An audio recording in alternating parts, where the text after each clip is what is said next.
வாக்கு இனிமேல் பட்டு வேறு யாருக்கும் கிடையாது. நமக்கு தான் நம்ம வாக்கு இனி நமக்கு தான். அதே போல் ஒவ்வொரு தொகுதியிலையும் வெறும் வாக்காளர்களாக இருக்கக்கூடிய இனி நம்ம மக்களை நாம் வேட்பாளராக தான் நம்மளோட வேலையை. ஒவ்வொரு தொகுதியிலையும் யாரோ வராங்க போகிறாங்க, வந்தவங்க போனவங்களாம் ஓட்டு போயிட்டோம். இப்போ அவங்க இது வரைக்கும் அவங்க பண்ணதெல்லாம் போதும். ஆனால் எந்த பயனும் கடற்கரையில் இருக்கக்கூடிய நமக்கு தமிழ்நாட்டில் எந்த தொகுதிக்கும் எந்த மீனவனுக்கும் முறையாக வந்து அது கிடைக்கல. அதே போல் இது ரெண்டு மட்டும் இல்லாமல் அரசியல் அதிகாரம் இருந்தால் மட்டும்தான் நிச்சயமாக இந்த எதிர்காலத்தில் வந்து நம்ம வாழவும் முடியும், நம்ம தொழில் செய்ய முடியும் என்ற ஒரு சூழல் வந்து இருக்குது. நம்ம ஓட்டை வாங்கிக்கின்னு போனாலும் அங்கே யாரும் நமக்காக யாரும் பேசலை. அங்கே போய் அவங்கவுங்களுக்கான பேச்சு தான் பேசுகிறாங்களே தவிர நம்ம தொழிலுக்காகவும் இங்கே நிரந்தரமாக நம்ம இங்கே நிம்மதியாக வாழணுன்றதுக்காகலாம் யாரும் பேசுகிற மாதிரிலாம் தெரியல. யாருக்கு ஓட்டு போட்டோமோ அவங்களே வந்து நம்மளை இங்கேருந்து காலி பண்ணின்றக்கூடிய சூழலை வந்து பார்த்துக்கின்னு இருக்குது. மற்றவங்கெல்லாம் ஏதோ ஒரு 5 வருஷம் தான் இந்த மாதிரியான பிரச்சனைகளை அனுபவித்தாங்க. ஆனால் நொச்சிக்குப்பத்துலேருந்து சீனிவாசபுரம் வரைக்கும் கிட்டத்தட்ட நமக்கெல்லாம் தெரிஞ்ச ஒரு 25 ஆண்டு காலமாக இந்த அவஸ்தையில் தான் நம்ம இருந்துன்னு இருக்கோம். நினச்சா ஊரையே தூக்குறதும் இல்லைன்னா சாலை என்ற பேர்லையும் கடற்கரையை அழகுபடுத்துகிற பேரில் ஏதாவது ஒரு ரூபத்தில் நம்மளுக்கு தொடர்ந்து தொல்லையை கொடுத்துன்னு இருக்காங்க. நாமளும் முடிஞ்ச வரைக்கும் அங்கே இங்கே சீனிவாசபுரமும் அங்கே நொச்சிக்குப்பமும் பல முறை நிறைய விஷயங்களில் வந்து ஒன்று சேர்ந்து இதுக்கு இடையில இருக்கக்கூடிய எல்லா கிராமத்துக்கும் ஒரு காப்பாற்றக்கூடிய ஒரு மிகப்பெரிய எடுத்துக்காட்டு வேலையை ஒரு 25 ஆண்டுகளாக இது வந்து பண்ணியிருக்கின்றது நம்ம மறக்க முடியாது. எவ்வளோ காலத்துக்கு ஓட்டு போட போகிறோம், வர போகிறாங்க, நம்மளை தொல்லையை கொடுப்பாங்க, அதை தடுக்கிற வேலையை மட்டும் பார்த்துட்டு ஒன்று நம்ம வாழ்கிற வேலையை பார்க்கல. நம்ம காலமெல்லாம் முடிய போகுது. அடுத்த தலைமுறையாவது நிம்மதியாக நம்ம பாட்டை முப்பாட்டை நம்மளை கடற்கரையில் எப்படி நிம்மதியாக வாழ வச்சுட்டு போனாங்களோ அந்த மாதிரி வரப்போகிற தலைமுறை நிம்மதியாக வாழணுன்னா உண்மையிலே அரசியல் அதிகாரத்தையே நம்ம கைக்குள்ளே எடுத்துக்கின்னு இனி கடற்கரையில் ஒவ்வொரு மீனவர் கிராமமும் நிச்சயமாக இந்த மீன்பிடி தொழில், மீன் வியாபாரமாக இருக்கட்டும், நம்ம வாழக்கூடிய இடங்கள் நம்ம கையை விட்டு போகக்கூடாது. என்னன்னா நிச்சயமாக அரசியல் அதிகாரம் நம்ம கையில் வேணும்.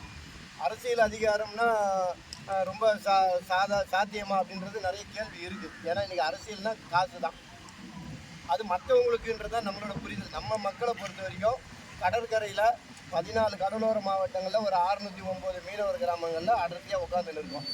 கூட்டம் மற்றவங்களுக்கு தான் ஒரு பொதுக்கூட்டத்தை வந்து கூட்டம்னா அதுக்கு இவ்வளோ செலவாகும் அவ்வளோ செலவாகும்ன்றது. நம்ம இயல்பாக ஒரு ஊரில் கடைன்னு ஒரு ஊர்க்கூட்டம் போட்டோன்னா மாதத்தில் ஒரு ஊர்க்கூட்டத்தை ரொம்ப எளிமையாக நம்மளால் போட முடியும். இது வரைக்கும் நம்ம ஊருக்காக நம்மளோட பிரச்சனைகளை மட்டுமே பேசின இந்த ஊர்க்கூட்டங்கள் இன்னும் கொஞ்சம் பெருந்தன்மையாக நம்ம சமுதாயத்தை பற்றி பேசணும், ஒட்டுமொத்த இந்த சமுதாயம் நான் எப்படி வாழணும் அப்படின்னு இந்த ஊர்க்கூட்டங்களே கொஞ்சம் மாறி அதை யோசிக்கிற அளவுக்கு அந்த கூட்டங்களை மாற்ற போகிறோம். இப்போ அது மாறிச்சுன்னா இனி நாம் மற்றவங்களுக்கு இணையாக வந்து நம்மளும் அந்த மாதிரியான கூட்டங்களை நம்ம நடத்த முடியும். செலவே இல்லாமல் குறைஞ்சபட்ச இதில் நம்ம மக்களுக்கு கொண்டு போக முடியும். மற்றவங்க ஒரு பிரச்சனையை கொண்டு போகணுன்னா மிகப்பெரிய அளவில் வெளியில் இருந்து ஆளை திறக்கணும். நமக்கு அது அவசியம் இல்லை. ஏன்னா நம்ம எடுக்கக்கூடிய பிரச்சனை நம்மளோட வாழ்வாதாரத்துக்கான பிரச்சனை இல்லை, நம்ம தொழிலுக்கான பிரச்சனை.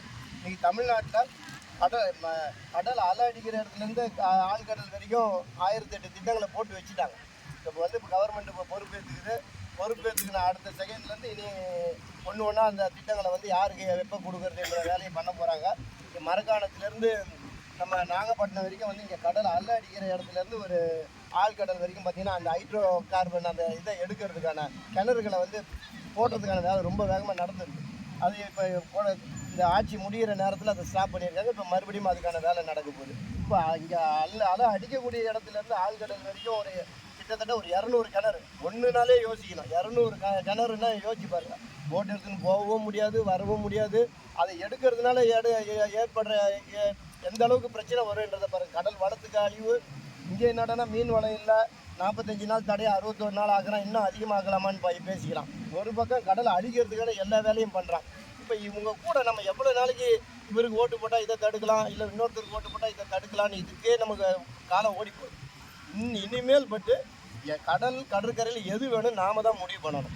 யார் வாழணும்னு நம்ம தான் முடிவு பண்ணணும். இதுக்கு ஒரு அடிப்படையாக வச்சு தான் இன்றைக்கி தமிழ்நாட்டில் பல்வேறு மீனவர் அமைப்புகள்லாம் கிட்டத்தட்ட 25 ஆண்டு 30 ஆண்டு இப்போ இது மாதிரி சர்வீஸ் பண்ணவங்களாம் இன்றைக்கி ஒன்று சேர்ந்து தான் இந்த நெய்தல் மக்கள் கட்சியை வந்து தொடங்கியிருக்காங்க. இன்றைக்கி நாம் இந்த கூட்டம் போடக்கூடிய இதே இடத்துல இதே சூழலில் பல்வேறு மாவட்டங்கள்லையும் இது போல் கூட்டங்களை நடத்துறதுக்கான வேலை போய்க்கின்னு இருக்குது. எல்லாத்துலேயும் நாமளே போய் பண்ணிட்டு இருக்க முடியாது. அந்தந்த மாவட்டங்களில் மீனவர் அமைப்புகளை நடத்தினவங்களாம் நம்ம கூட தான் இருக்காங்க. இப்போ பாண்டிச்சேரியில் பார்த்தீங்கன்னா கிட்டத்தட்ட முழுமையாகவே அந்த பொறுப்புகள் எல்லாம் போட வேண்டியது எல்லாமே அந்த முடிஞ்சு போயிட்டு அங்கே பொறுப்பாளர்லாம் அனௌன்ஸ் பண்ணிட்டு அங்கே ரெடியாக அதுக்கான அடுத்த கட்டத்துக்கு போய்கின்னு இருக்காங்க. இப்போ கன்னியாகுமரி, ராமேஸ்வரம் இப்படி ஒவ்வொரு பகுதிகளிலும் இதுக்கான கூட்டங்கள் போகுது. இப்போ நம்ம இங்கே வந்து 2வது 3வது கூட்டங்களை வந்து ஒவ்வொரு ஊராக நம்ம போட வேண்டிய அவசியம் என்னென்னா, மாதத்தில் ஒரு நாள் கம்பல்சரி 1ஆம் தேதியிலேருந்து 10ஆம் தேதிக்குள்ளே ஒரு தொகுதியில் ஒரு கூட்டத்தை நம்ம போட்டே ஆகணும். அதுவும் இங்கே இருக்கக்கூடிய அந்த ஒருங்கிணைப்பு குழுவாக இருக்கலாம், இல்லை நாளைக்கு நீங்களே இந்த கட்சியில் வேறு ஒரு பொறுப்பாளர் ஆனாலும் இந்த தொகுதி கூட்டங்களை வந்து இதுதான் பலம்.